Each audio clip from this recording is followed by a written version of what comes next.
देखो, एक बड़ी बड़ी फजीलतों की बात सुनाना,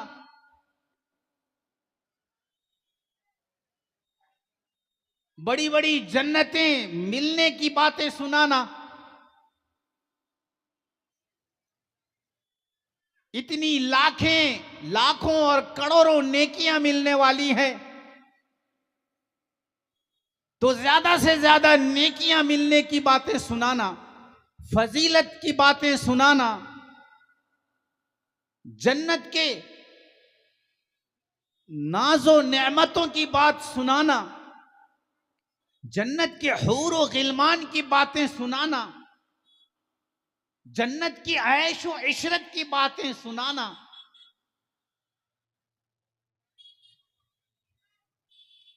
ये पॉजिटिव बयान है। लेकिन यहां पॉजिटिव दवा से काम नहीं चलेगा, यहां नेगेटिव दवाई की जरूरत है।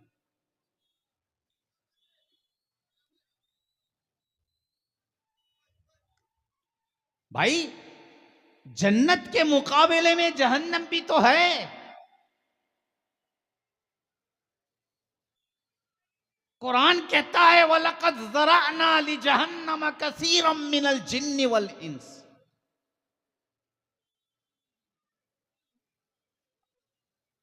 अल्लाह कहता है कि हम जहन्नम को ज्यादा से ज्यादा जिन और इंसानों के जरिए से भर देंगे।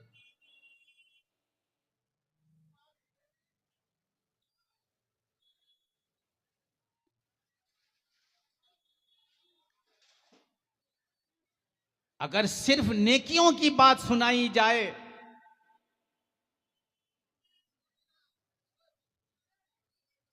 नेक अमाल पर सवाब की बातें अगर सुनाई जाएं, तो फिर हमारे गुनाहों पर वईदों को कौन बयान करेगा?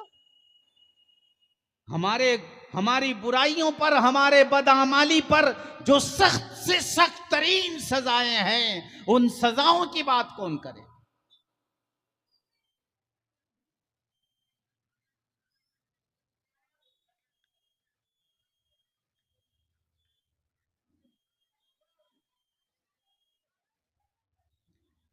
इसलिए मेरे भाइयों, बुजुर्गों और दोस्तों,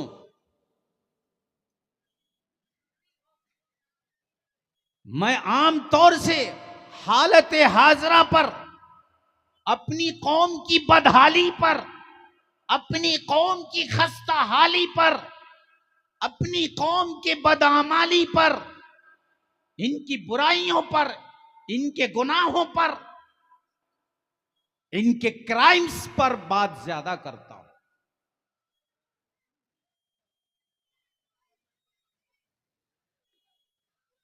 एक शेर सुना देता हूं, गौर से सुनिएगा।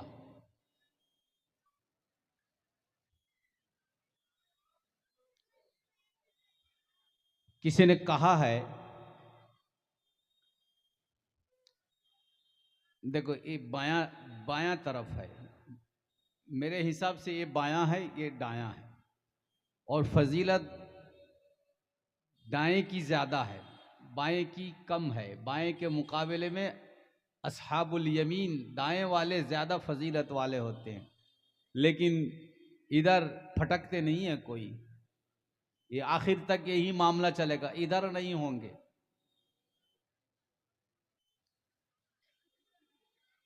किसी ने कहा है कि बर्बादी चमन के लिए एक उल्लू काफी है। बर्बादी चमन के लिए एक उल्लू काफी है। उल्लू पेंचा को बोलते हैं। चमन हम लोग जिसको बगान बोलते हैं, बगान को चमन बोलते हैं, गार्डन। बर्बादी चमन के लिए एक उल्लू काफी है, फिर क्या होगा उस चमन का जिस चमन की हर शाख में उल्लू बैठा हो।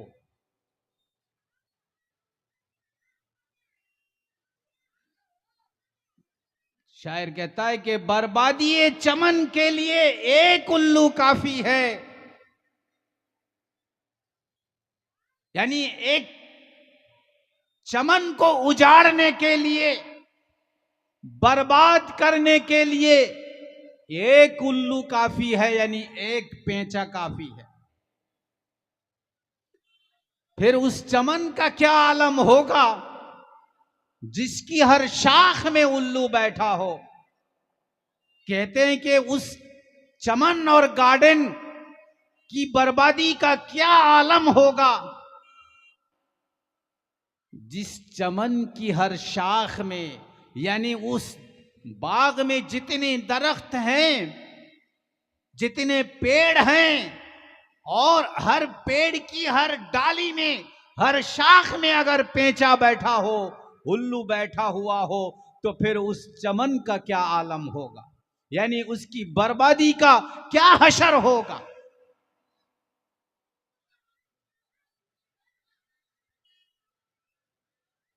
क्या मतलब है मेरे भाइयों? एक मिसाल, अगर एक मोहल्ला को बर्बाद करने के लिए उस मोहल्ला में एक शराबी, एक जुआड़ी, एक जिनाकारी काफी हो, फिर मोहल्ला के हर घर घर में अगर ऐसे शराबी पैदा हो जाए, ऐसे सूदखोर पैदा हो जाए, मोहल्ला के हर घर घर में अगर ऐसे जुआड़ी पैदा हो जाए, तो फिर उस मोहल्ला की, उस बस्ती की, उस शहर की बर्बादी का क्या आलम होगा।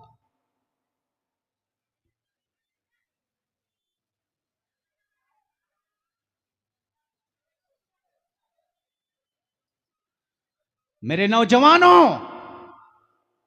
तुम होश में आओ। मेरी खिताबत तुम ही लोगों से है, मैं तुम ही लोगों से कह रहा हूं।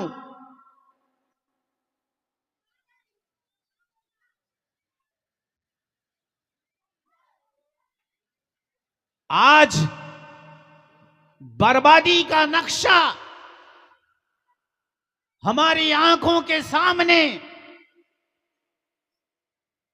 बिल्कुल साफ है।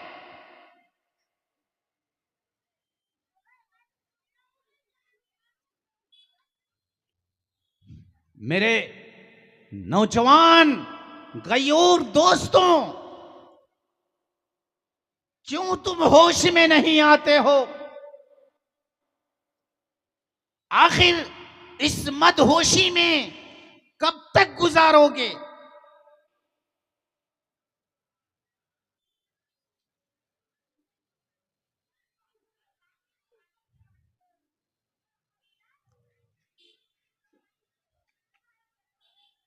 तुम्हारा इस्लाम जद में आ गया है,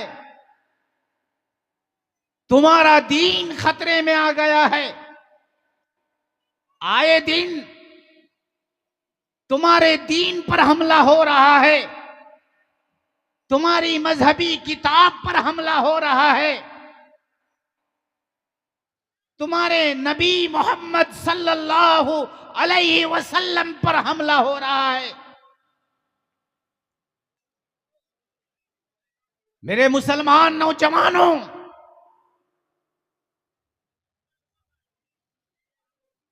क्या तुम मुल्क के हालात नहीं देख रहे हो?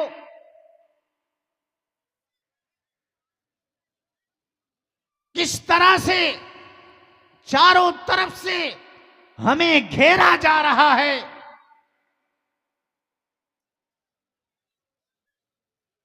हम पर चारों तरफ से हमलों के तीर बरसाए जा रहे हैं।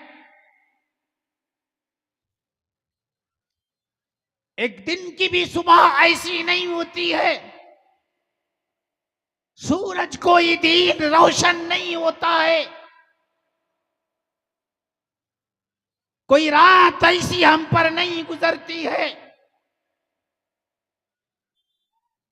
कि हमारी माओं पर हमला ना हो, हमारी बहनों पर हमला ना हो, मुसलमान नौजवानों पर हमला ना हो, मुसलमानों की दुकानों पर हमला ना हो, मुसलमानों के कारोबार पर हमला ना हो, मुसलमानों के दीन पर हमला ना हो, मुसलमानों की किताब पर हमला ना हो, मुसलमानों की शरीयत पर हमला ना हो, मुसलमानों की के नबी पर हमला ना हो।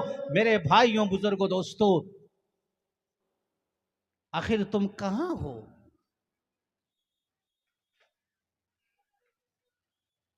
मुसलमानों की मस्जिदों पर हमला ना हो, मुसलमानों की इबादत खानों पर हमला ना हो, मुसलमानों की ईदगाहों पर हमला ना हो, मुसलमानों के मज़ारात पर हमला ना हो, मुसलमानों के उलमा पर हमला ना हो, मुसलमानों की, मेरे भाइयों, बुजुर्गों, दोस्तों, क्या कहूं, आज हमारे वक्फ प्रॉपर्टी पर भी हमला करने की नापाक कोशिश हो रही।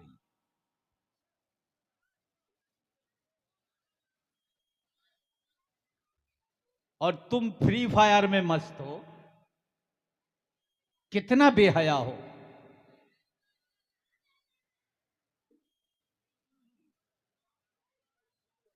आज उम्मत खून के आंसू रो रही है। आज दुनिया में उम्मत मुस्लिमा चीख रही है, पुकार रही है, नौजवानों तुम मेरी मदद के लिए आओ। और तुम रात रात, सारी रात, कितनी बेहयाई है, कितनी बेशर्मी की बात है। तुम जुए में मस्त हो, तुम फ्री फायर में मस्त हो।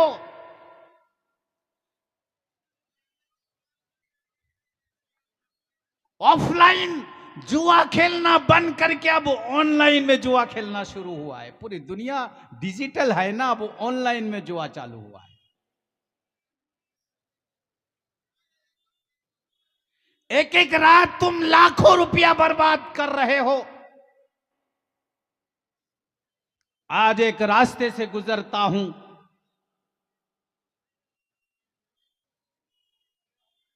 तो मगरिब के बाद से अंधेरा होते ही लबे सड़क, रास्ते के किनारे हमारे नौजवानों को देखता हूं, मोबाइल लेकर। हाँ, चल रहा है उनका कारोबार।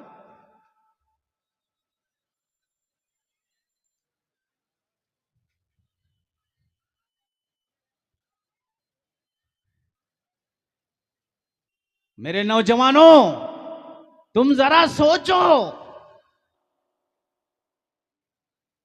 तुम ही कौम की रीढ़ की हड्डी हो। मेरुदंडो, रीढ़ की हड्डी हो तुम। मूर्धन, मूर्धन। तुम्हारे ऊपर ये कौम डिपेंड करती है। तुम ही कौम के भरोसा हो, तुम ही कौम के मुस्तकबल हो, तुम ही कौम का इन फ्यूचर हो, तुम ही कौम का सब कुछ हो नौजवानों। और तुम्हारी ये बदहाली है।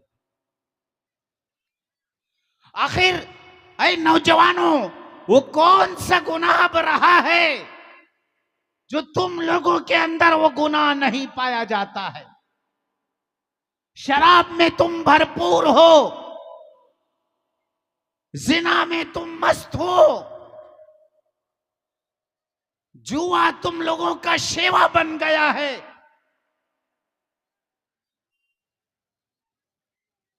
नाचना गाना ये तुम्हारी फितरत बन गई है। ये बड़ी बड़ी बुराइयां, ये बड़े बड़े गुनाहों की तुम्हें लत लग गई है, तुम्हें हैबिट हो गया है।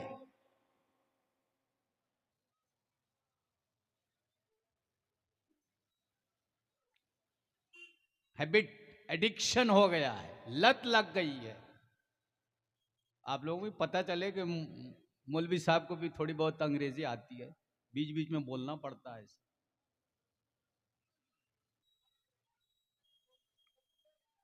मेरे भाइयों, नौजवानों, तुम सुधर जाओ। अल्लाह की कसम, तुम्हारे सुधरने पर अल्लाह की रहमत का वादा है। तुम्हारे सुधरने पर अल्लाह की नुसरत और मदद का वादा है। तुम सुधर जाओगे, पूरी कौम सुधर जाएगी। तुम जाग जाओगे, पूरी कौम जाग जाएगी। और तुम सो जाओगे तो पूरी कौम तबाह और बर्बाद हो जाएगी। जो आज तबाही और बर्बादी के दहाने पर एक कौम पहुंच चुकी है।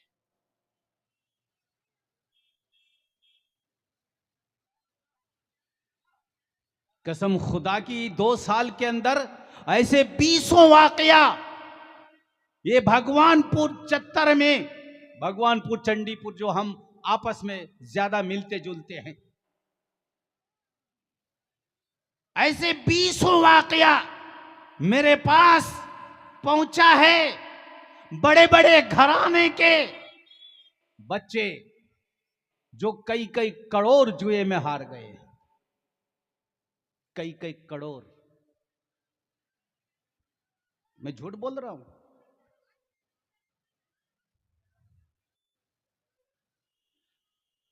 बाप को रास्ते पर उतार दिया है,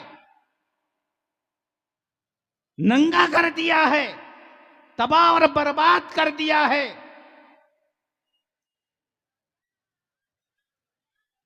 मुझे याद है, मैं ईद के दिन ईदगाह में मैं ये अर्ज कर रहा था कि आज तक मुझे पढ़ के आने के बाद 30 साल हो गया है, 32 साल। तो 32 साल में बहुत ज्यादा अगर मैंने कमाया है तो मुझे लगता है कि बस बहुत ज्यादा 40 लाख तक कमाया हूं 32 साल में। और जो अभी जिंदगी जो भी बाकी है, मुझे लगता है कि कितना कमा लूंगा, 50-60 लाख पूरी जिंदगी में कमा लूंगा। और हमारे इन नौजवानों का हाल ये है कि ये महीनों में करोड़ों रुपया इस तरह से जाए और बर्बाद कर दे रही हैं जुए में।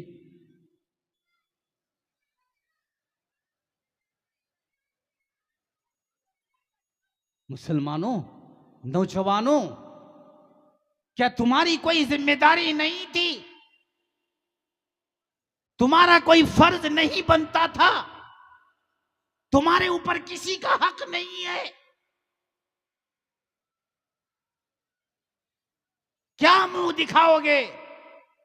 आज जवान हो, कल जवान नहीं रहोगे। कल भी मैं जवान था, आज जवान नहीं हूं। एक दिन तुम्हारा भी आएगा। एक एक फूटी कौड़ी के लिए दूसरों के पास हाथ फैलाओगे। नौजवानों, तुम सुधर जाओ। ये हरामकारी में इस तरह से मुलव्विस मत हो जाओ, इस तरह से पैसों को बर्बाद मत करो, कौम की अमानत को बर्बाद मत करो, दूसरों के हक को इस तरह से जाये मत करो। वफी अम्वालिहिम हक्कुम मालूम लिस्साइल वल महरूम। तुम्हारे पैसों में सबका हक है। तुम्हारे मां बाप का हक है, तुम्हारे बीवी बच्चों का हक है, तुम्हारे रिश्तेदारों का हक है, तुम्हारे महल्ले वालों का हक है, तुम्हारे पड़ोसियों का हक है, आम मुसलमानों का हक है, मस्जिद और मदरसों का हक है। ये अमानत है अल्लाह की, और अमानत को इस तरह से तुम जाये मत करो। हाथ जोड़कर मेरे नौजवानों, मैं तुमसे हाथ जोड़कर कहता हूं, जुए में तुम इस तरह से पैसे बर्बाद मत करो।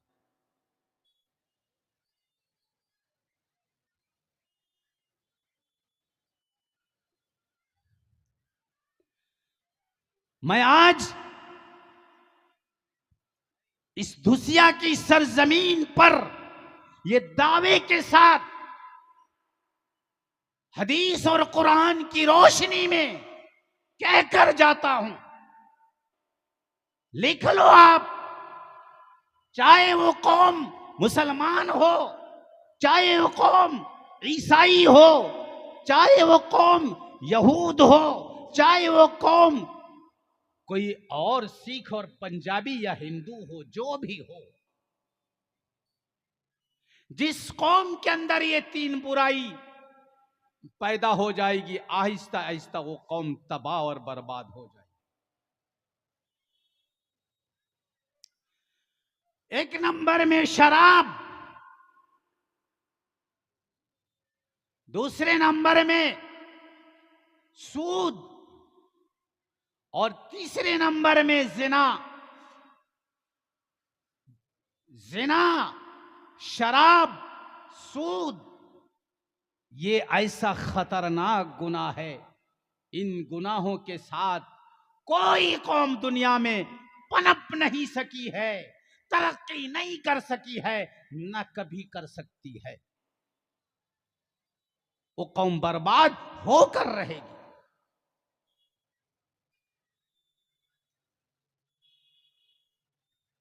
आज घर घर में शराब पिया जा रहा है, छुप छुप कर शराब पिया जा रहा है। हमारे नौजवान अंदर अंदर से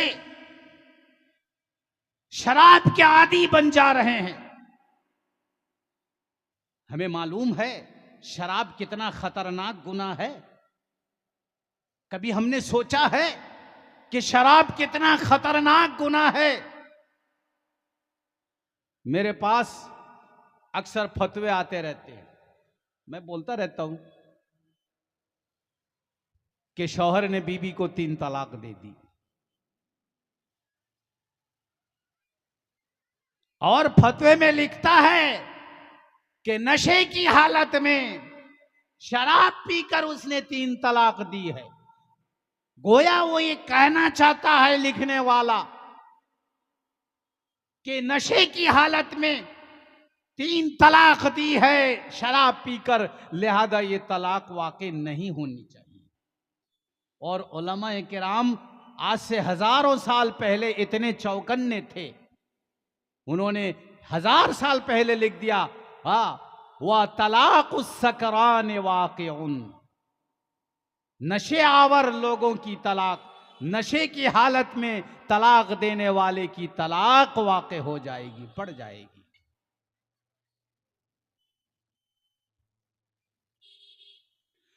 नबी करीम सल्लल्लाहु अलैहि वसल्लम ने फरमाया, अल खम्रु जम्माउल इस्म,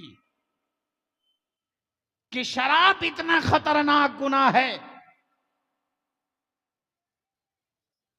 कि ये गुनाहों का जड़ है।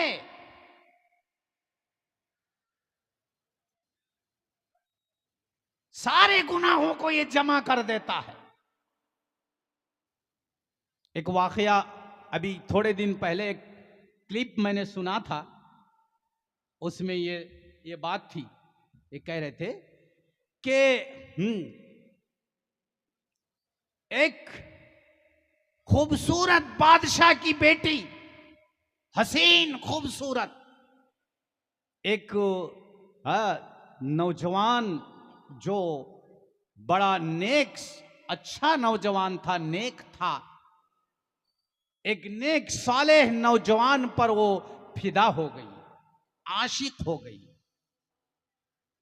तो उसने उस नौजवान से, उस हसीन खूबसूरत हसीन औरत ने, बादशाह की बेटी शहजादी ने, उसने पेशकश की, ऑफर की कि तुम मुझसे अपनी जिस्मानी ख्वाहिश पूरी कर लो।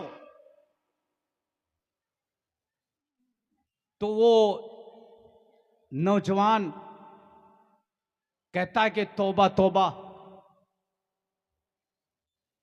अल्लाह की माफी मांगता हूं, अल्लाह से हूं, अल्लाह की तौबा, ये गुनाह मैं नहीं कर सकता हूं, ये नहीं कर सकता हूं। तो वो हसीन शहजादी कहती है कि अच्छा, ये गुनाह जब तुम नहीं कर सकते हो, वो जो फला आदमी है ना, वो मेरा दुश्मन है, तुम उसको कत्ल कर दो। उसने फिर कहा नहीं, अल्लाह की तौबा, ला हौल, ऐसा गुनाह मैं कैसे कर सकता हूं, किसी को कत्ल कर दो, खून कर दो, ये गुनाह नहीं मैं कर सकता, ये भी नहीं कर सकता। अब वो हसीन, चालाक, होशियार वो शहजादी, उसने क्या किया, एक गिलास में शराब, जाम में शराब रखकर उसके टेबल में पेश कर दी और कहने लगी कि तुम ए नौजवान, तुम इस गिलास को, इस शराब के जाम को पी लो। अब उसने देखा, फिर वो शहजादी कहती है कि इसको पी लो, जाने दो, तुम्हें कत्ल भी करने की जरूरत नहीं है और मुझसे बदकारी करने की भी जरूरत नहीं है, तो ये शराब पी ले। अब उसने देखा कि जिना करना, बदकारी करना तो बहुत बड़ा गुनाह, और उधर कत्ल कर देना वो भी तो बहुत बड़ा गुनाह। चलो इन दो बड़े गुनाह से तो बच जाएंगे, एक गिलास पी लेंगे और क्या है? अरे 2-4 घूंट पी लेंगे और क्या है, ये गुनाह छोटा हो जाएगा, हम इतने बड़े गुनाह से तो बच जाएंगे। अब वो नौजवान वो शराब का गिलास उठाता है और छोटा गुनाह समझकर पी जाता है। जैसे ही वो शराब पी लेता है, उसकी अकल बाख्ता हो जाती है, मुअत्तल हो जाती है। अब उसकी अकल काम नहीं करती है, वो मदहोश हो जाता है, दीवाना हो जाता है, उसके अंदर इश्क का जुनून, सेक्स का जुनून चढ़ जाता है। और फिर मेरे भाइयों, बुजुर्गों, दोस्तों, वो शराब पीने के बाद उस हसीन शहजादी से जिना भी कर लेता है, बदकारी और बदफेली भी कर लेता है, और जिसको उसने मारने के लिए कही थी उसको मार भी देता है, कत्ल भी कर देता है।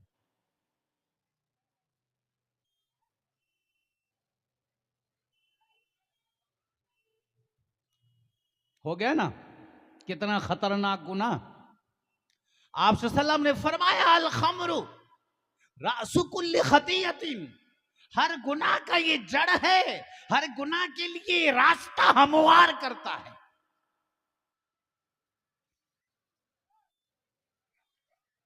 लेकिन हमारे नौजवान इसको फैशन समझते हैं, शराब पीना है, और भी वो भी फिर देसी नहीं पीते हैं, अंग्रेजी शराब पीते हैं, उसमें गुनाह कम होगा शायद। ला हौला।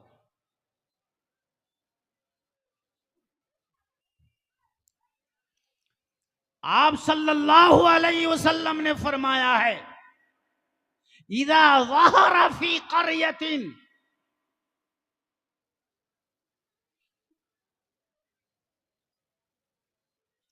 अर्रिबा वज़्ज़िना वल खम्र, कि जब किसी बस्ती में, किसी गांव में, किसी शहर में जिना आम हो जाता है, सूद आम हो जाता है, शराब आम हो जाता है। हल्ला बिहल बाला, वो गांव वाले, वो बस्ती वाले, वो शहर वाले अल्लाह के अजाब के मुस्तहिक हो जाते हैं, फिर अल्लाह का अजाब उन पर वाजिब हो जाता है। आना ही आना आएगा। अच्छा एक बात, अजाब आप इसको मत समझिए कि अजाब कोई सैलाब आएगा या भूचाल भूकंप होगा, जलजला होगा और तहस नहस हो जाएगा, सैलाब आकर सब खत्म कर देगा, या कोई टॉर्नेडो कोई तूफान आएगा। ये तो आनन फानन अजाब है। अजाब आएगा और तबाह करके चला जाएगा।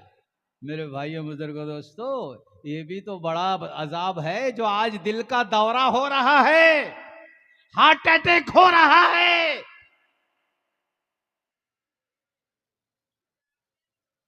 आपको हर साल ऐसे कितने नौजवानों की खबरें मिलेंगी कि फला नौजवान की मौत हो गई है, अचानक रात में हार्ट अटैक आया है।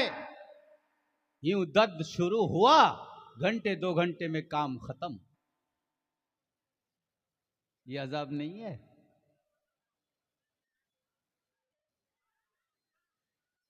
हर मोहल्ले में, हर बस्ती में आपको 2-4 कैंसर पेशेंट मिलेंगे। ये अजाब नहीं है?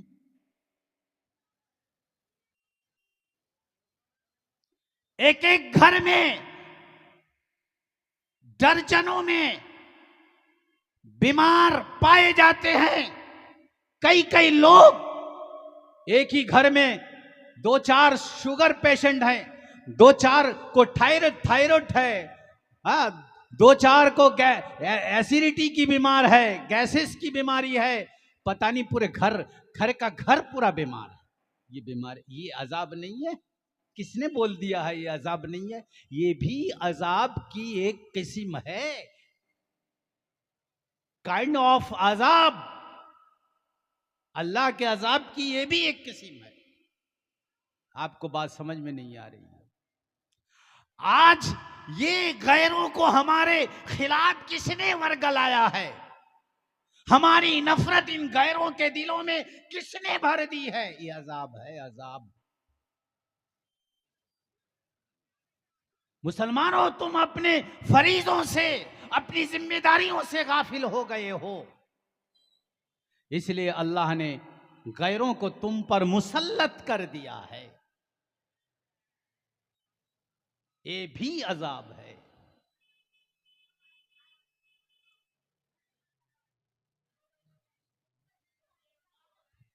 अल्लाह के नबी सल्लल्लाहु अलैहि वसल्लम फरमाते हैं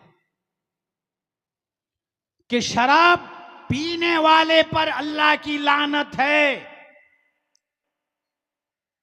शराब पिलाने वाले पर भी अल्लाह की लानत है, शराब बनाने वाले पर भी अल्लाह की लानत है, शराब बनवाने वाले, बनाने के हुक्म देने वाले पर भी अल्लाह की लानत है, शराब ढोने वाला, ले जाने वाले पर भी अल्लाह की लानत है, और शराब जिनके वास्ते ले जाया जा रहा है उस पर भी अल्लाह की लानत है। शराब का बोतल बेचने वाला, खरीदने वाले पर भी अल्लाह की लानत है।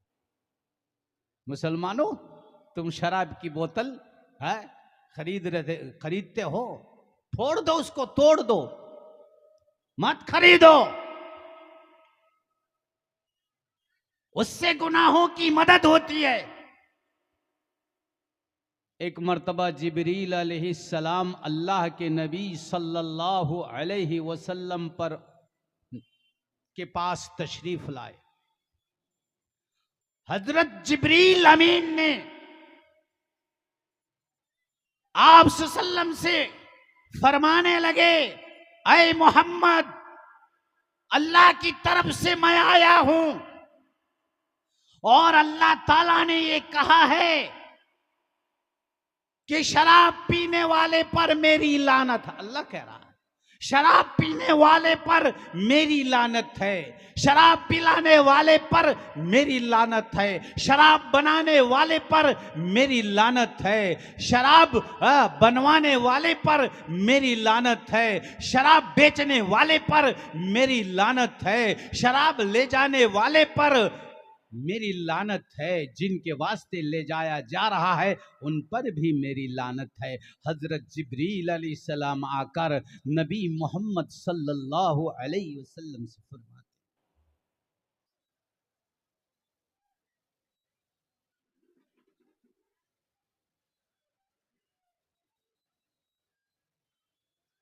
आज मेरे नौजवान इस खतरनाक गुनाह को गुनाह ही नहीं समझते, इस बुराई को बुराई नहीं समझते कि ये गुनाह हमारी कौम में, हमारे माहौल में, हमारी सोसाइटी में, हमारे घरानों में कितना जहरीला असर छोड़ रहा है, इन्हें खबर भी नहीं है।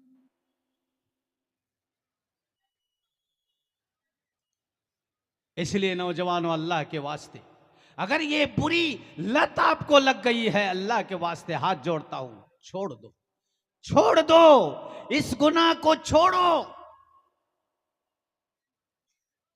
अगर अपनी बीवी को खुश देखना चाहते हो, अपने बच्चों को खुश देखना चाहते हो, अपने माँ बाप को खुश देखना चाहते हो, इनकी दुआएं अगर तुम्हें चाहिए तो अल्लाह के वास्ते शराब पीना छोड़ो। तुम भी बर्बाद होगे, तुम्हारा घराना भी उजड़ जाएगा, तुम्हारी औलाद भी बर्बाद होगी और तुम्हारी सोसाइटी भी बर्बाद होगी और तुम्हारा महल्ला भी बर्बाद होगा। बर्बादी चमन के लिए एक उल्लू काफी है, फिर उस चमन का क्या आलम होगा जिसकी हर शाख में उल्लू बैठा हो। मेरे भाइयों, बुजुर्गों, दोस्तों,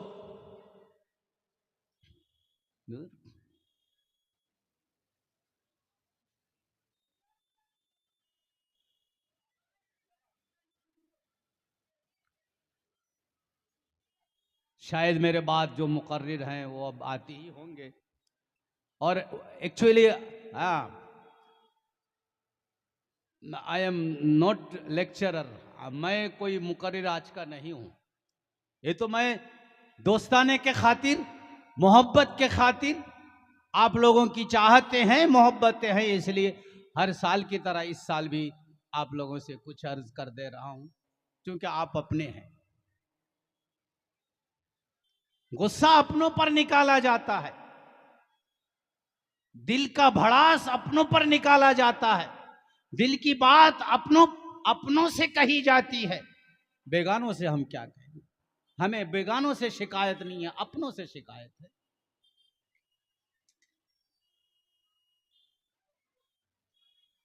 आइए और एक बात अर्ज कर देता हूं, बस ये आखिरी मेरी तकरीर की कड़ी होगी और उन्वान। दूसरी और क्या बीमारी हमें लगी है आपको पता है? सूद।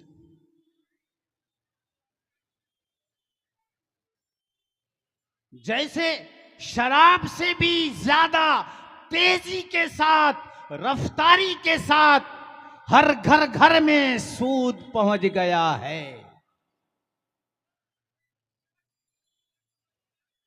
और कसम खुदा की, जब कुरान पढ़ता हूं और नबी करीम सल्लल्लाहु की अहादीस पढ़ता हूं तो मुझे लगता नहीं है कि शिर्क और कुफ्र के बाद, शिर्क और कुफ्र के बाद क्या सूद से भी कोई बड़ा गुनाह है दुनिया में?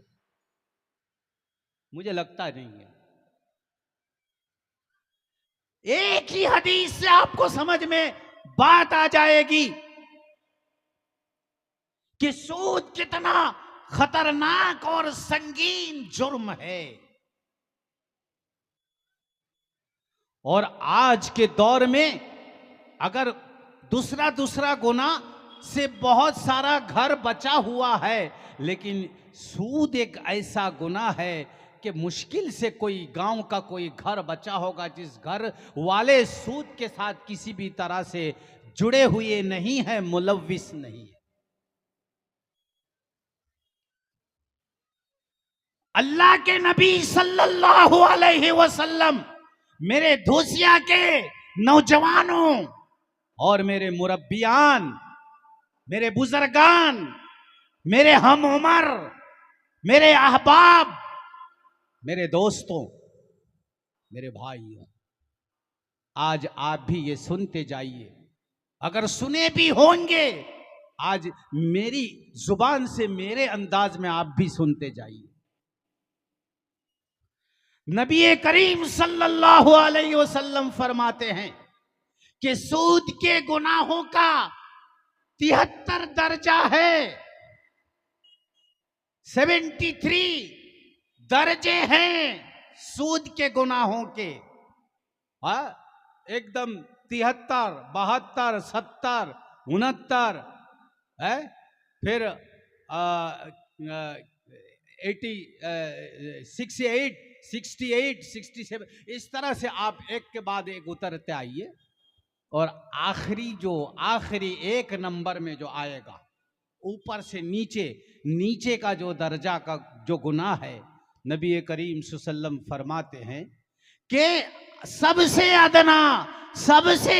गुनाह, सूद का अदना दर्जे का गुनाह है कि अपनी मां के साथ 37 मर्तबा जिना करने के बराबर।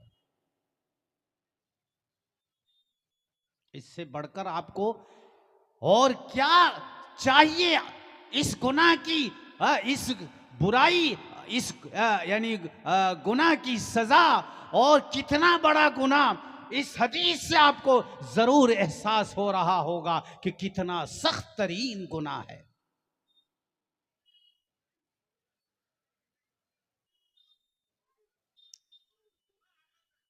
नबी करीम सल्लल्लाहु अलैहि वसल्लम फरमाते हैं कि मन नबत लहमुहु बिस्सुहती औला बिन्नार। जिस आदमी का गोश्त पोश्त, जिसका खून, जिसकी चर्बी, जिसका नशो नुमा सूद के पैसे से हुआ है, औला बिन्नार, वो जिस्म जहन्नम के ही ज्यादा हकदार हैं। हजारों बहाने से आज हमारे घरों तक सूद पहुंच चुका है। आप कहेंगे सूद सिर्फ उसी का नाम नहीं है कि आप किसी के पास लाख रुपया महीना 10,000 के हिसाब से, छोटा सूद के हिसाब से आप ले लें, वही सूद है।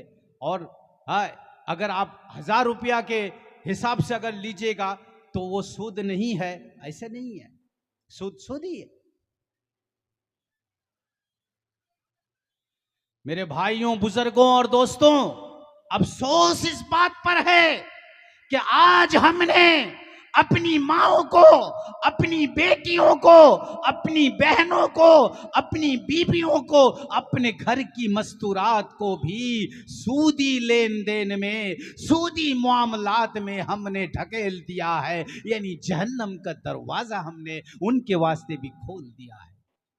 क्यों हम अकेला जाएंगे जहन्नम में? तुम्हें भी लेकर जाएंगे। हम डूबे हैं सनम, तुम्हें भी ले डूबेंगे।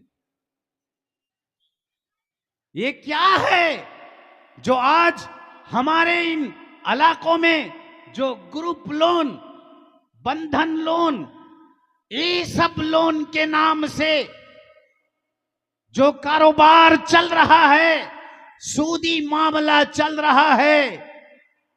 मेरे भाइयों, बुजुर्गों और दोस्तों, घर घर में ये बंधन लोन का मामला चल रहा है। ये सूदी लेन देन, ये सूदी कारोबार में आज हमारे घरों की मस्तूरात भी मुलव्विस हो गई। आप दिल में हाथ रखकर बोलिए, ये सही है या नहीं? मुझे लगता नहीं है। अंदर अंदर से कितने लोग ऐसे छुपे रुस्तम छुप छुप कर सूदी लेन देन में मुब्तला हैं, सूद में पैसा खटा रहे हैं, दे रहे हैं मेरे भाई बुजुर्गों दोस्तों, और ओपन तो दे ही रहे हैं। बाद बस्तियां ऐसी भी हैं, आप भी जानते होंगे, मैं भी जानता हूं, सभी जानते हैं, जिन बस्तियों में अक्सर लोग, वहां का कारोबार ही यही है, बस सब सूदी कारोबार है। कितने ऐसे वाकयात हैं, बेचारे गरीब आदमी सूद में पैसा लिए हैं, अब पैसा सूदी रकम बढ़ते बढ़ते इतना बढ़ गया है कि अब वो दे नहीं पा रहे हैं, तो उनका घर रजिस्ट्री करवा लिया जा रहा है, उनका जायदाद ले लिया जा रहा है, उनके घरों की जो दलील है वो दलील ले लिया जा रहा है। मेरे भाई उधर से कितने लोग मौत की घाट पर भी उतर गए। मुसलमानों, मेरे नौजवानों, आप इन गुनाहों को क्यों गुनाह नहीं समझ रहे हैं? इन बुराइयों को आप बुराई क्यों नहीं समझ रहे हैं?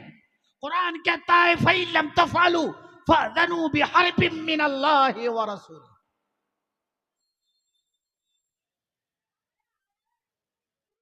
कुरान कहता है कि अगर तुम तौबा नहीं करोगे, सूदी कारोबार से, लेन देन से बाज नहीं आओगे, बंद नहीं करोगे, नहीं रुकोगे, तो अल्लाह और उसके रसूल की तरफ से तुमसे जंग का ऐलान किया जा रहा है।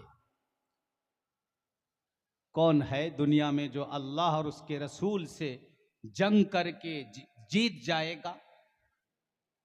कितना खतरनाक गुनाह है, जिस गुनाह के बारे में कुरान कहता है फअज़नु बिहर्बिम मिनल्लाहि व रसूलिही, कि अल्लाह और उसके रसूल का ऐलान सुन लो, तुम्हारे साथ अल्लाह और उसका रसूल जंग का ऐलान करता है।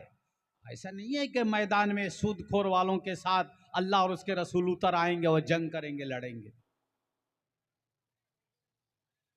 अल्लाह की तरफ से ये ऐलान करना, यही बहुत बड़ी बात है। ये जंग आज नहीं होगी, मरने के बाद ये जंग शुरू होगी।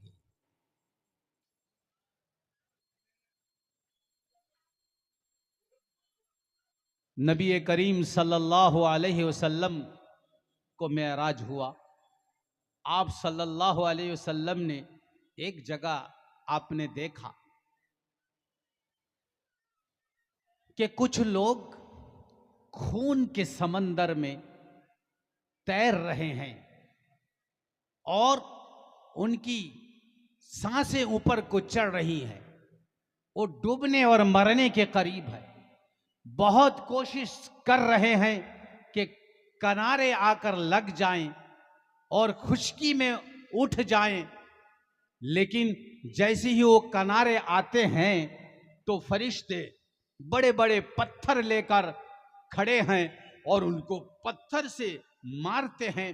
फिर वो समंदर की आगे की तरफ, फिर वो उस पत्थर की मार काबिले बर्दाश्त ना होने की वजह से फिर वो समंदर में आगे निकल जाते हैं।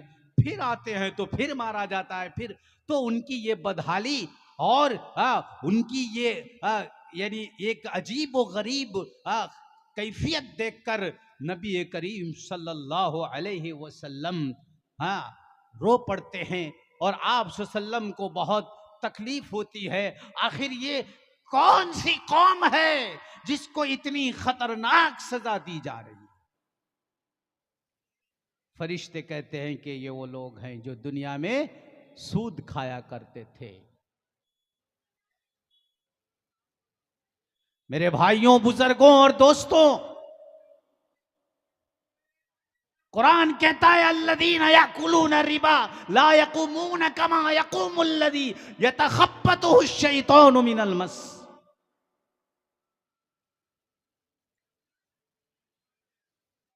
जैसे किसी पर जीन और भूत सवार हो जाता है और बिल्कुल वो मजनून और दीवाना की तरह बन जाता है, बाल को पकड़ पकड़ के छेड़ने लगता है, अजीब अजीब हरकत करने लगता है।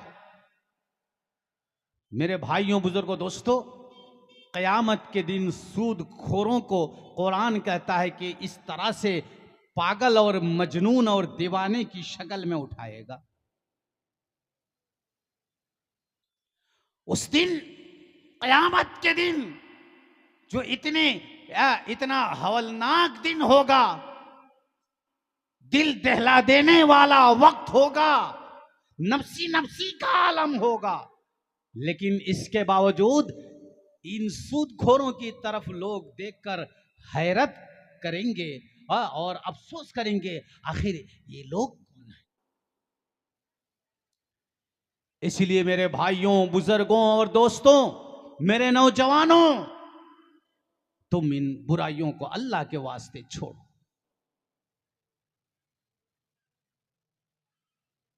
कसम खुदा की, अगर इन बुराइयों को हम छोड़ देंगे तो मैं ये वादा करता हूं आप लोगों से, मुझे अल्लाह की जात से 100% ये उम्मीद है कि अल्लाह सुब्हानहू व तआला हम पर रहमत की निगाह से देखेगा। हमें रहमत की निगाह से अल्लाह देखेगा और हम पर अपनी रहमत निछावर करेगा। और मेरे भाइयों, बुजुर्गों, दोस्तों, हमारे साथ अल्लाह रहम और करम का मामला करेगा।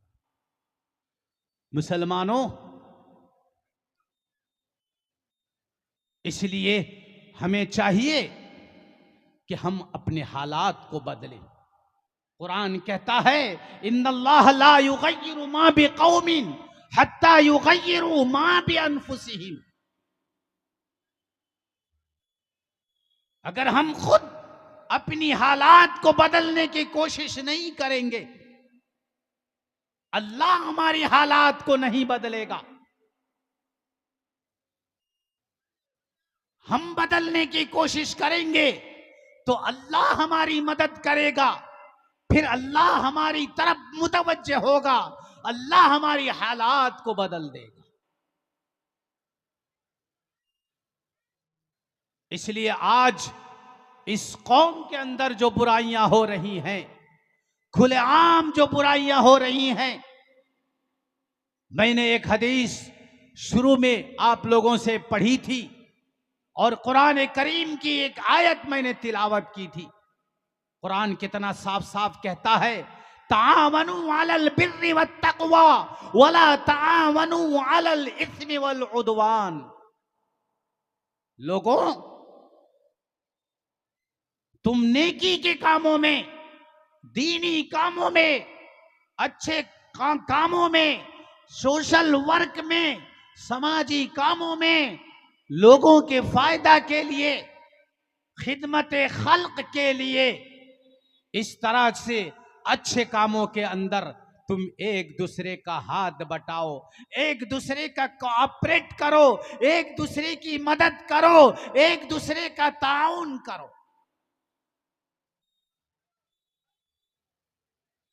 तावनु अलल बिर्रि वत्तक़वा वला तावनु अलल इस्मि वल उद्वान। और तुम गुनाहों के कामों में एक दूसरे की मदद मत करो, बुराइयों में एक दूसरे की मदद मत करो।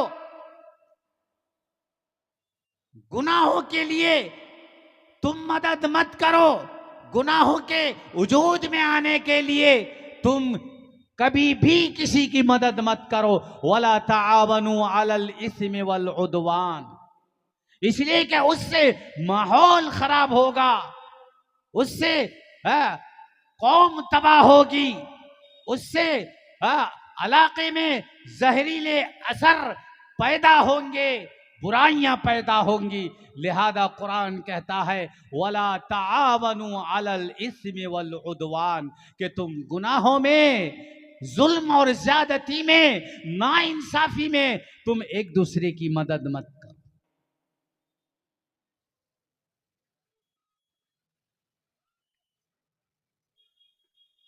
मैं फिर एक बार, 1 साल के बाद मौका मुझे मैसर हुआ है, मिला है, मैं एक बार फिर और अर्ज करता हूं, इस इलाके में जो लोग बाअसर लोग हैं, जिनको अल्लाह ताला ने सलाहियतें दी हैं, जिनको अल्लाह ताला ने असर रसूख दिया है, जिनको अल्लाह ताला ने ताकतें दी हैं, हिम्मतें अता की हैं, जिनको अल्लाह ने पावर दिया है, मकाम दिया है, ओहदा दिया है, कुर्सी दी है, ऐसे भाइयों से, पढ़े लिखे लोग हैं, समझदार लोग हैं, मालदार लोग हैं, जिनकी बात चलती है, जिनके लोग यानी इत्तेबा करते हैं, जिनको लोग मानते हैं, मेरे भाइयों बुजुर्गों दोस्तों, ऐसे लोगों से फिर एक बार मैं हाथ जोड़कर ये अर्ज करूंगा, चाहे वो नौजवान हो, चाहे वो अधेड़ उम्र के हो, चाहे वो उम्र रसीद हो, जिस उम्र के भी हो, छोटे हो या बड़े हो, सबसे मैं मिन्नत समाजत के साथ ये अर्ज करूंगा, मन रआ मिनकुम मुनकरन फलयुगय्यिरहु बियदिही। अगर आप अपनी कामयाबी, अपनी औलाद की कामयाबी, अपनी आने वाली नस्ल की कामयाबी, अपनी कौम की कामयाबी, बहबूद, कामरानी, तरक्की अगर चाहते हैं तो मेरे भाइयों बुजुर्गों दोस्तों, मन रआ मिनकुम मुनकरन फलयुगय्यिरहु बियदिही। खुलेआम जो बुराइयां हो रही हैं, खुलेआम जो तमाशे हो रहे हैं, खुलेआम जो माहौल बिगाड़ा जा रहा है, खुलेआम जो माहौल खराब किया जा रहा है, मेरे भाइयों बुजुर्गों दोस्तों, खुलेआम बुराई करने वालों को रोको, समझाओ, मारने पीटने की जरूरत नहीं है, बुरा भला कहने की जरूरत नहीं है, गाली गलौज करने की जरूरत नहीं है। मेरे भाइयों बुजुर्गों दोस्तों, ठंडे दिमाग से आप उनको बुलाइए, उनके सर पर हाथ रखिए, अपनी मेहरबानी का हाथ उनके सर पर रखिए, उनके पीठ पर हाथ रखिए, मोहब्बत के साथ, ठंडे दिमाग से, आप इज्जत के साथ, मेरे भाइयों बुजुर्गों दोस्तों, ऐसे नौजवानों को, जुल्म करने वाले, खुलेआम बुराई करने वाले, खुलेआम नाइंसाफी करने वाले, मेरे भाइयों बुजुर्गों दोस्तों, उन्हें बुलाइए, उन्हें बुलाकर इस तरह से बंद कमरे में आप समझाइए, इंशाअल्लाह आपकी बात का असर होगा उसके दिल में, आपकी बात मुअस्सिर होगी, इंशाअल्लाह जरूर आपकी का ये तरीका उन लोगों की हिदायत के लिए रास्ता हमवार करेगा।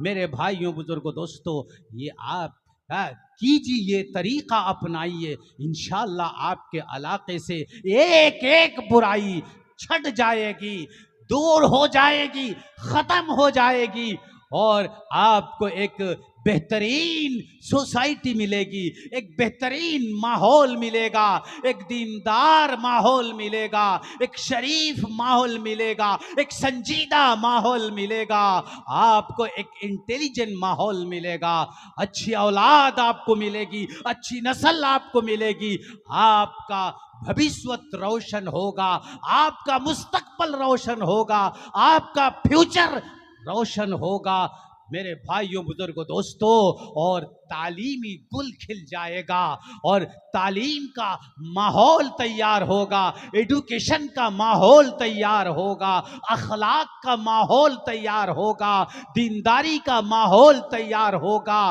पर्दा पुशीदा का माहौल तैयार होगा, बेहयाई, बेशर्मी खत्म होती जाएगी, अगर हमारे ये जिम्मेदार लोग इस जिम्मेदारी को निभाएंगे। नहीं आ रहे क्या बात?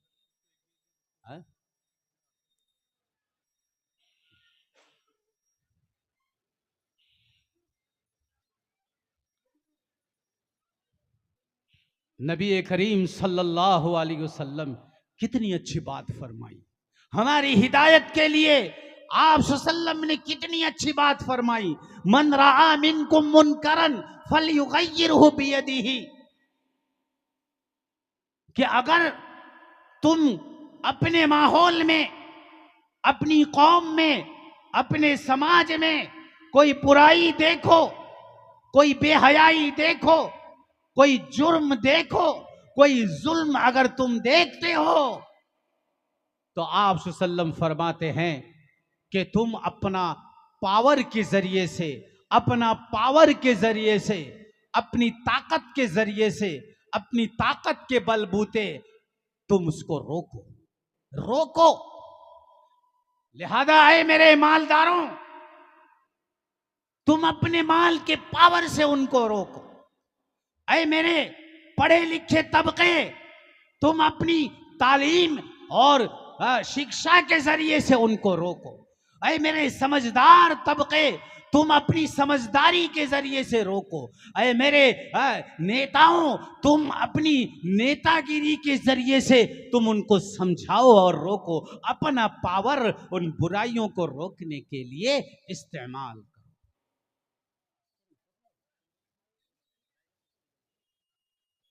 अनेक लंबा है अच्छे, আমি आगे बोलो नहीं एरकम। तो इसलिए मेरे भाइयों, बुजुर्गों और दोस्तों,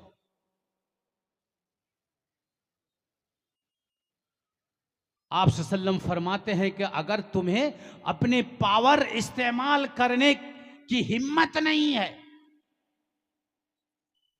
तुम सियासी लीडर हो, अपना लीडरी पावर इस्तेमाल नहीं कर सक रहे हो, तुम मालदार हो, अपनी मालदारी का पावर इस्तेमाल नहीं कर सक रहे हो, तुम साहिबे असर रसूख हो, बाअसर लोग हो, लेकिन इसके बावजूद तुम असर अपना उस पर डाल नहीं सक रहे हो, मेरे भाइयों, तो आप सल्लम फरमाते हैं अगर तुम्हारे अंदर ये कमजोरी है,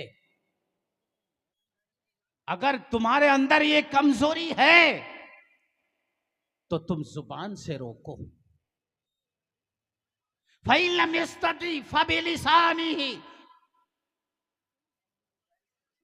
अगर तुम अपना पावर उस पर इस्तेमाल नहीं कर सकते हो, तो कम से कम अपनी जुबान से रोको, अपनी जुबान से रोको, अपनी जुबान से रोको कि ऐ मेरे भाई, ये गलत काम है। मेरे भाइयों, बुजुर्गों, दोस्तों, आज का माहौल ऐसा है, पावर के बगैर आदमी कोई बात सुनने के लिए तैयार नहीं होता है। पावर के बगैर, ताकत के बगैर कोई बंदा बात सुनने के लिए तैयार नहीं होता है। फिर भी आपकी जिम्मेदारी है कि आप अपनी जुबान से कहें और रोकें कि ये गलत काम है। अब जैसे हम लोगों का हाल है ना, हम लोग मस्जिद में खुतबा में मिंबर में बैठकर तकरीरें करते हैं, लोगों को समझाते हैं जैसे यहां समझा रही हैं, लेकिन जहां बुराई होती है वहां जाकर हम अपना पावर दिखा नहीं सकते हैं कि इसलिए कि बिकॉज आई एम पावरलेस, हमारे पास पावर नहीं है। अब जो बुराई कर रहे हैं वो हमारी बात मानने के लिए तैयार नहीं होंगे। पावरफुल आदमी चाहिए। तो अगर पावरफुल तुम नहीं हो तो जुबान से कहो कि इन बुराइयों से रुको, और इन बुराइयों से रुकना चाहिए, ये गलत काम है, इन गलत कामों को सपोर्ट नहीं किया जा सकता है, माना नहीं जा सकता है, ये बर्दाश्त के काबिल नहीं है। अगर बाज इतने कमजोर गरीब गुराबा होते हैं कि इतनी भी उनके अंदर हिम्मत और सकत नहीं होती है कि जुबान से कहें कि ये काम बुरा है, इतना भी कहेंगे तो उस पर ऐसे सब टूट पड़ेंगे, झपेट पड़ेंगे, इतना बुरा भला कहेंगे कि उसका बुरा हाल हो जाएगा। बेचारे गरीब है, खस्ता हाल है, इतनी भी उनके अंदर हिम्मत नहीं है कि वो जुबान से कहे कि तुम लोग क्या कर रहे हो, ये बहुत गलत काम है, ऐसा नहीं करना। इतना भी बोलने की बेचारे के अंदर ताकत नहीं है। नबी करीम सल्लल्लाहु अलैहि वसल्लम फरमाते हैं वज़ालिका अज़अफ़ुल ईमान, अगर इतनी भी ताकत ना हो बोलने की चाहे वो कितना भी खस्ता हाल हो, कितना भी गरीब गुरबा हो, तो वो कमजोर ईमान वाला है। उसका ईमान उसको इतना आमादा नहीं करता है। वो मार के डर से, वो धमकी के डर से वो डर जाता है और जुबान खोलता नहीं है। मेरे भाइयों बुजुर्गों दोस्तों, कह रहे हैं कि जो मार के डर से डर जाता है तो वो आदमी और डर के मारे मुंह खोलता नहीं है। आप सल्लल्लाहु अलैहि वसल्लम ने फरमाया वदालिका अदअफुल ईमान, कि वो बड़ा कमजोर ईमान वाला है। मेरे भाइयों बुजुर्गों और दोस्तों, फिर एक बार मैं आप लोगों से ये अर्ज करके जा रहा हूं, मुसलमानों, तुम एक ये बात पत्थर की लकीर की तरह समझ लो, जो मिटने वाला हर्फ नहीं है, जो क़यामत की सुबह तक मिटने वाली नहीं है। मुसलमानों, मेरे नौजवानों, तुम्हारी कामयाबी, तुम्हारी कौम की कामयाबी सिर्फ और सिर्फ अल्लाह की रजा पर है, अल्लाह की खुशनुदी पर है। अल्लाह नाराज तो पूरे दुनिया वाले नाराज, अल्लाह राजी तो पूरे दुनिया वाले राजी। रब राजी तो सब राजी, रब नाराज तो सब नाराज। अपने रब को नाराज मत करो, गुनाह कर करके अपने रब को नाराज मत करो। तौबा का दरवाजा अपने लिए बंद मत कर लो, दिल को अपना सियाह मत कर लो, और अल्लाह वालों की नफरत अपने दिलों में पैदा मत करो। मुसलमानों, गुनाहों के साथ अल्लाह का कोई इत्तेफाक नहीं है। गुनाह करने वाली कौम के साथ अल्लाह का कोई वादा नहीं है, अल्लाह की कोई नुसरत नहीं है, अल्लाह की कोई मदद नहीं है। गुनाह करोगे अल्लाह का कुछ नहीं बिगड़ेगा। वक़ाल मूसा इन तकफुरु अंतुम वमन फिल अर्दि जमीआ फ़इन्नल्लाह लगनियुन हमीद। क्या कहता है मेरे मुसलमान दोस्तों, गयूर नौजवानों, कुरान की इस आयत को सुनो। अल्लाह ताला कहता है कि ऐ मूसा, बनी इस्राइल जो मूसा अलैहिस्सलाम की कौम है, बहुत ही सख्त कौम थी, बहुत ही नाफरमान कौम थी। तो अल्लाह ताला मूसा अलैहिस्सलाम से कहा कि ऐ मूसा, तुम कह दो इन तकफुरु अंतुम वमन फिल अर्दि जमीआ फ़इन्नल्लाह लगनियुन हमीद। अगर तुम लोग सब मिलकर तुम सब अल्लाह की नाफरमानी करोगे, और जमीन में जितनी मखलूक है, सिर्फ इंसान ही नहीं, सारी मखलूक मिलकर भी अगर तुम लोग अल्लाह की नाफरमानी करोगे, अल्लाह का कुछ बिगड़ेगा नहीं। इन तकफुरु अंतुम वमन फिल अर्दि जमीआ, अल्लाह तुम्हारी इबादतों से बेनियाज है, अल्लाह को तुम्हारी इबादतों की जरूरत नहीं है। अगर तुम अच्छा करते हो, मन अमील सालिहन फलिनफ्सिही वमन असा फअलैहा, अगर तुम बुरा करते हो तो अपने ही लिए तुम बुरा कर रहे हो, और तुम अच्छा करोगे तो तुम अच्छे ही अपने ही लिए अच्छा कर रहे हो। तुम्हारी इबादत से अल्लाह को कोई फायदा नहीं है। अल्लाह की उलूहियत में कुछ इजाफा नहीं हो जाएगा, अल्लाह की रुबूबियत में कुछ बढ़ नहीं जाएगा, अल्लाह की शान और अजमत बढ़ नहीं जाएगी। अल्लाह अपनी शान और अजमत के साथ, जब तुम पैदा नहीं हुए थे, जब ये कायनात को नहीं बनाया गया था, उस वक्त भी अल्लाह अपनी शान और अजमत के साथ था, अब है और रहेगा। अल्लाह को किसी की इबादत की जरूरत नहीं। इसलिए मुसलमानों, तुम अल्लाह को नाराज करके दुनिया की कामयाबी, दुनिया की इज्जत, दुनिया की सरवत, दुनिया की खुशहाली तुम पा नहीं सकते हो।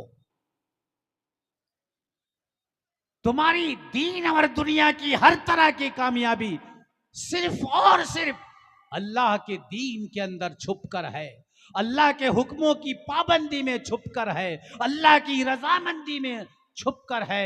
मुसलमानों, तुम्हारी नाफरमानियों से अल्लाह को अल्लाह का कुछ नहीं बिगड़ेगा, लेकिन तुम्हारी नाफरमानियों के साथ तुम्हारी मदद का कोई अल्लाह का वादा नहीं है।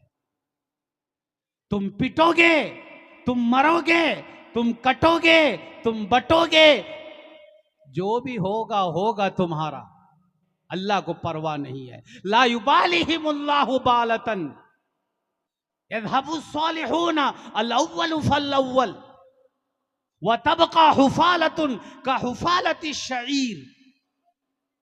ला युबालिहिमुल्लाहु बालतन, ला युबालिहिमुल्लाहु बालतन। तुम इस तरह से गुनाह करोगे, इस तरह से बुराई करोगे, इस तरह से नाफरमानी करोगे, इस तरह से खुले आम तुम जुल्म करोगे, मेरे भाइयों, बुजुर्गों, दोस्तों, अल्लाह तुम्हारा परवाह नहीं करेगा। तुम कटोगे ना, तुम बटोगे ना, तुम टुकड़े टुकड़े गैंग होगे ना, तुम्हारा क्या आलम होगा, ना तुम्हारी मस्जिद टूटेगी, ना तुम्हारा मदरसा जाएगा, ना तुम्हारा वक्फ की प्रॉपर्टी जाएगी। क्या जाएगा? अल्लाह को कुछ नहीं परवाह, मेरे भाइयों, बुजुर्गों, दोस्तों। और आज अगर रात में तुम सच्चे दिल से तौबा कर लोगे, अताइबु मिनज़्ज़म्बि कमन ला ज़म्ब लहू, अगर तुम सच्चे दिल से तौबा करोगे, तुम फिर जाओगे तो अल्लाह भी तुम्हारी तरफ फिर जाएगा, तुम बदल जाओगे तो अल्लाह भी तुम्हारी तरफ बदल जाएगा। अगर तुम सुधर जाओगे तो दुनिया सुधर जाएगी, फिर अल्लाह तुम्हारे लिए हक का फैसला कर देगा, अल्लाह तुम्हारे लिए फतह का फैसला कर देगा, अल्लाह तुम्हारे लिए हर तरह की कामयाबी का फैसला कर देगा। मुसलमानों, गुनाह छोड़ो, इसी में तुम्हारी कामयाबी है। गुनाह के साथ तुम्हारी कोई कामयाबी नहीं है, जुल्म के साथ कोई कामयाबी नहीं है, शराबखोरी के साथ कोई कामयाबी नहीं है, जुआ के साथ कोई कामयाबी नहीं है, सूदखोरी के साथ कोई कामयाबी नहीं है, जिनाकारी के साथ कोई कामयाबी नहीं है, दलाली के साथ कोई कामयाबी नहीं है, हड़प करने के साथ कोई कामयाबी नहीं है। मेरे भाइयों, बुजुर्गों, दोस्तों, नाइंसाफी के साथ कोई कामयाबी नहीं है। मुसलमानों, तुम अच्छी सोसाइटी बनाओ, अच्छी सोच पैदा करो, आने वाली जनरेशन के अंदर अच्छी सोच पैदा करो।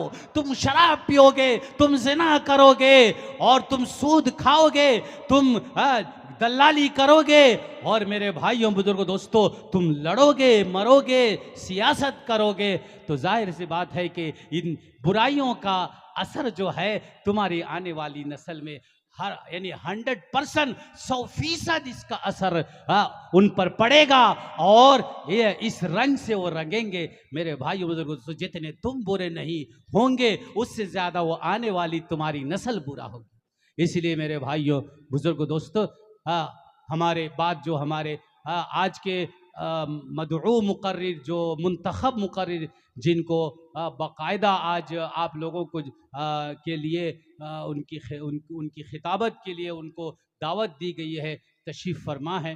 मेरे भाइयों, मैं तो बगैर किसी उन्वान के इतनी लंबी बात कर ली है। अगर मेरी बात अच्छी लगी है तो अल्लाह का शुक्र है, अगर अच्छी नहीं लगी है तो मुझे वापस कर देना है। लेकिन मेरे भाइयों बुजुर्गों दोस्तों, मैं अपने लिए कुछ नहीं बोला हूँ। मैं चाहता हूँ कि मैं भी सुधर जाऊँ, मेरा लड़का भी सुधर जाए, आप भी मेरे भाई हैं, आप भी सुधर जाएं, आप भी मेरे औलाद हैं, आप भी सुधर जाएं, हमारी कौम सुधर जाए, हम सुधर जाएं, हम सब अच्छे हो जाएं। यही जलसा का सही मकसद है। लोगों को जमा करना, मेला लगाना, तमाशा करना, खाना पीना, अड्डा लगाना, लाइटिंग करना, होटलिंग करना, दुकानदारी लगाना, ये जलसा का मकसद नहीं है। हम कुछ इबरत हासिल करें, हमें कुछ यहाँ से सबक मिले, कुछ अच्छी बातें हमें सुनने को मिले, कुछ हमारी हिदायत के लिए रास्ता निकले, हमवार हो। यही जलसा का मकसद है। अल्लाह से दुआ है हमारे दोनों मेहमान ज़बरदस्त अल्हम्दुलिल्लाह जो अभी आप लोगों के सामने जलवा अफरोज़ हैं, वो तो है ही हमारे बंगाल के मायनाज मुकर्रिर। इस वक्त नौजवान मुकर्रिरों में माशाल्लाह बेहतरीन मुकर्रिर हैं, मुदल्लल बातें करते हैं, जुक्ति संगत तो हर बात करते हैं, बड़ी तारीख़ी बात करते हैं अल्हम्दुलिल्लाह। सियासत में, तारीख़ में बहुत उनको अबूर हासिल है, कमाल हासिल है, आप सुनेंगे उनकी बात। लेकिन इनके बाद जो बाहर से मेरठ, दिल्ली मेरठ से जो मेहमान आए हैं, अल्हम्दुलिल्लाह मुझे मालूम है, कई तकरीरों में मैं उनके साथ रहा हूँ, प्रोग्राम में रहा हूँ, ज़बरदस्त बात करते हैं, बेहतरीन लहजे में बात करते हैं, बेहतरीन तकरीर करते हैं। अल्लाह का फजल है, आप लोगों ने ऐसे बड़े बड़े ख़तीबों को यहाँ जमा किया है, आप लोगों की मोहब्बत में सब आए हैं। लिहाजा जैसे इस वक्त ये मजमा जमा हुआ है खचाखच, मैं चाहता हूँ कि आखिरी दुआ तक ये मजमा ऐसी खचाखच भरा रहे, तब हम जानेंगे आप लोग वाक़ईतन अल्लाह और उसके रसूल की मोहब्बत में यहाँ आए हैं। कौन कौन आखिरी दुआ तक बैठेंगे, हाथ उठाकर दिखाइए तो। अल्लाह आप लोगों को तौफीक